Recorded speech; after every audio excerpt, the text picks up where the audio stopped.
लोक कलाकारों की दिवसीय कार्यशाला शुरू। Every drop of water counts. SBM Gold's water tank is the most sustainable and durable water storage solution available. Our hashtag Asli Commitment. Jalpaiguri में लोक कलाकारों के साथ 3 दिवसीय कार्यशाला शुरू हुई।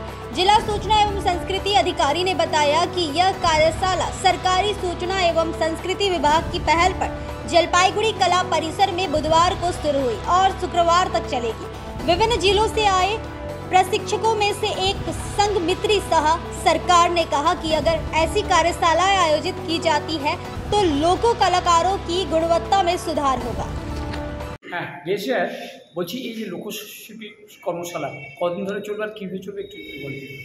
আমাদের জলপাইগুড়ি জেলায় মাননীয় মুখ্যমন্ত্রী মমতা বন্দ্যোপাধ্যায়ের অনুপ্রেরণায় আমরা 3 দিনের আঙ্গিক ভিত্তিক লোকশিল্পীদের কর্মশালার আয়োজন করেছি। এইবারে আমাদের যে আঙ্গিকের ওপর আমরা কর্মশালাটি করছি তা হলো বৈরাতি। তো এই 3 দিন আমাদের মূলত অনুষ্ঠান সূচি এরকম থাকবে যে আমাদের প্রশিক্ষকরা আছেন তারা বিভিন্ন জেলা থেকে এসেছেন এবং তাদের যে পারদর্শিতা সেই অনুযায়ী তারা বৈরাতির ওপর আমাদের জেলার যে লোকশিল্পীরা আছেন তাদেরকে প্রশিক্ষণ প্রদান করবেন এবং তার সঙ্গে আমাদের পশ্চিমবঙ্গ সরকারের যে সকল প্রকল্পসমূহ আছে সেই সকল প্রকল্পসমূহ সম্পর্কে শিল্পীদেরকে অবহিত করতে, যাতে সেই সকল প্রকল্প সম্পর্কে জেনে পরবর্তীকালে তারা বিভিন্নভাবে প্রচার কার্য করতে পারেন গান বা তাদের রচনার মাধ্যমে। সেই জন্য আগামীকাল সকাল 11টা থেকে বিভিন্ন ডিপার্টমেন্টের ওসিসরা এবং অফিসাররা আসবেন।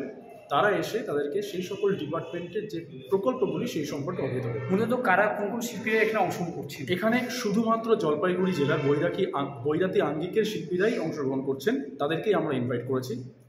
কতজন শিল্পী? 50 জন শিল্পীকে নিয়ে এই কর্মশালাটি হচ্ছে। Thank you.